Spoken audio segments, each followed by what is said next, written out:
How do I know if a trading business is even making enough money for somebody to sell it? Because people are selling it for millions of dollars, but they probably make like 100K, 200K a month in order to sell it, right? So, I mean, anything that's making money can be sold at a multiple. The thing people are buying, though, it's not necessarily the cash flow. They can go out and buy cash flow anywhere, but they're buying the systems. If you have good systems that your business can run independent of you, then it's acquirable and it's valuable. So if you're making 10K a month, if you could go on vacation and you keep making 10K a month, then that's an asset that you could sell for 3 to 5 times what it makes in a year. So 360 to 600K.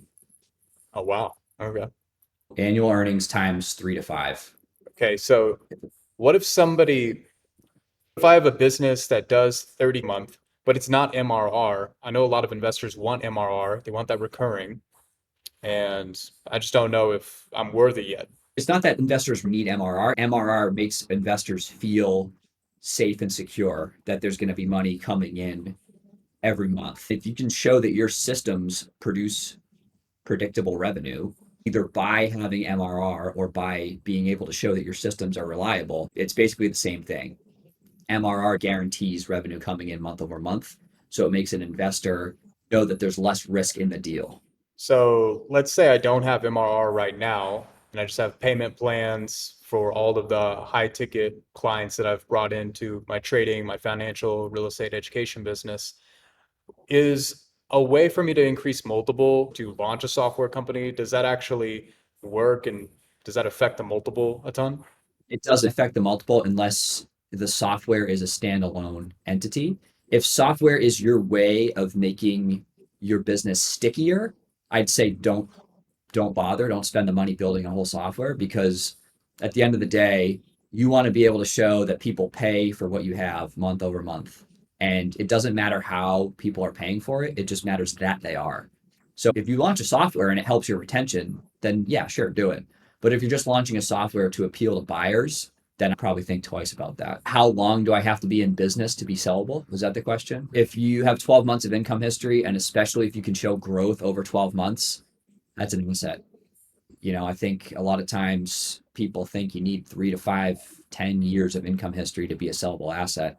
At the end of the day, the question is this valuable to someone else? If it's 12 months of income history, if you're able to use those 12 months to say, yes, this is going to continue producing cash flow and convince the right buyer that it's going to continue producing cash flow, then yeah, you get a sellable asset for sure. So I'd say 12 months minimum.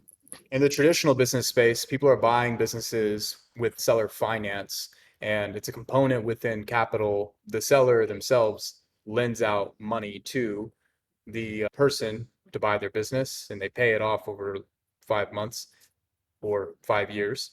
So the question is, should I let somebody buy my business for zero down, or what's the most that I should be giving out in terms of seller? I would say don't ever let someone buy your business for zero down. Make sure that, I mean, it's all about your why. Like, why are you selling? And most of the time, it's because you want a liquidity event. And so if you're allowing someone to come in and buy your business for zero down, then you're not really achieving the goal you set out to do.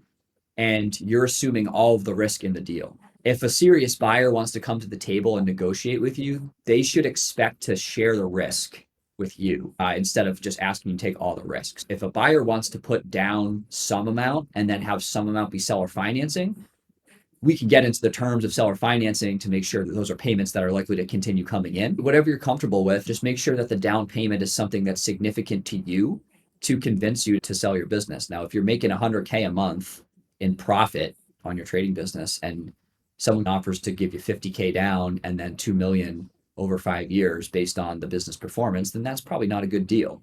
But if it's like you're making 100K a month and the down payment's a million, and the second, third, fourth million, whatever your valuation is, the rest come in the next 3 years, and you can be confident that the buyer has the cash flow to pay those millions, then yeah, that might be a good deal. It's just all about what you're making compared to what you make in the down payment. The thing that people buy are systems. And so you want to make sure that when you go to sell, you have a couple things established. You have systems that are producing your cash flow. Now, that usually boils down to for content businesses like trading, sports betting, like that. It's you need a content engine and you need a fulfillment engine that runs itself independent of you. Now, most founders do both for the first 6 months to get their business off the ground. Very few founders are able to successfully transition the business from a founder centric content engine and a fulfillment engine to a team that does both. And that's the tricky part. I went to sell my business for the first time in 2020. I was doing all the content myself. I was the guy in all the content, doing all the fulfillment. So it wasn't very sellable. The answer I got from the broker was, we don't have the buyer pool to sell your business. And at the time, I was like, well, then what the heck? Like, my business probably isn't sellable. But I ended up going back to the drawing board, systemizing both of those engines, hiring a content team that could produce content reliably on par with the content I was making. I transitioned the content category away from me behind the camera to voiceovers, screen recordings, and then eventually had other people making those voiceovers and screen recordings. It was a gradual transition away from me as the content guy to more faceless content produced by a team or anyone. I hired professional traders to run the fulfillment behind the paywall. The paywall and the product operated by itself, and the customer acquisition systems funneled customers in on its own. One day you wake up with a business that's kind of running itself. So for a lot of trading founders or digital product founders, it's like, how do I get from A to Z? And the two biggest things you got to do is systemize the content, systemize the fulfillment. Well, the exact moment I knew it was time to sell my business, it was two things. First, it was the comparison for me from what is this taking from my life versus what could I get for it. Now, when I was running a 150K a month trading business, that sounds great. But when you look at the bigger picture, that's not what I wanted to be doing full time. And for a lot of people, they build these businesses for cash flow and for the impact, of course. They see it as a way to build a lot of recurring revenue and to make a lot of money for themselves. So for me, it wasn't worth trying to continue scaling the business further. For me, it was time to take some chips off the table because the time, energy, and the stress that I was putting into continuing to maintain the business was not worth 150K a month when I could get a seven-figure valuation for it. So for me, it was a comparison between what am I making every month versus what could I get for this in one lump sum. So the second part of it is, why did I start the business in the first place? If you're starting a business to make money, you got to do what's best for you in terms of making money. If you get a valuation that is seven figures, eight figures, and you end up not taking that, that could be a mistake down the road. I definitely wanted to lock in the value that I had made for my trading business. Can you go into some reasons why people might want to sell right now? Just describe kind of your own experience.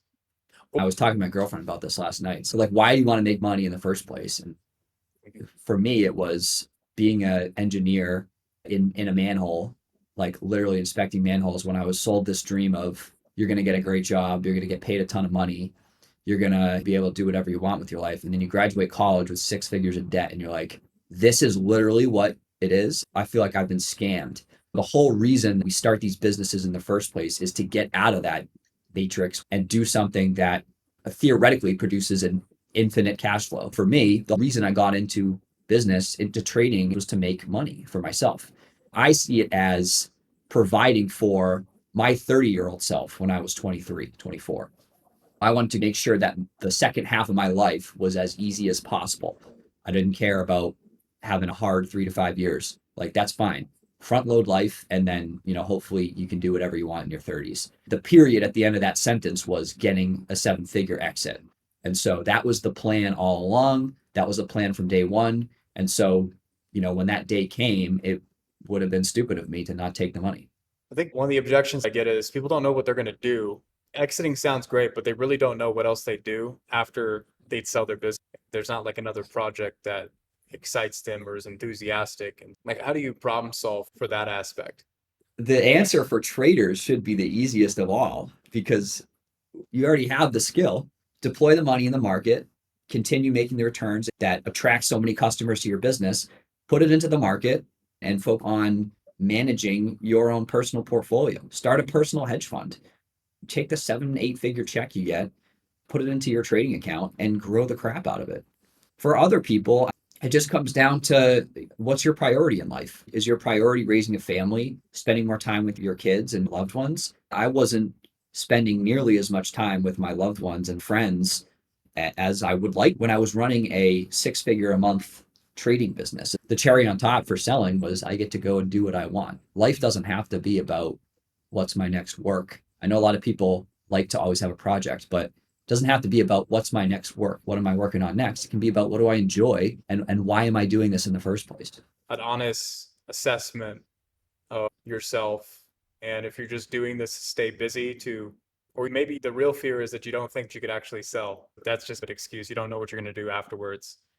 So helping people believe that they can actually sell and getting insight into the types of buyers finding value enough to buy businesses could change their perspective entirely.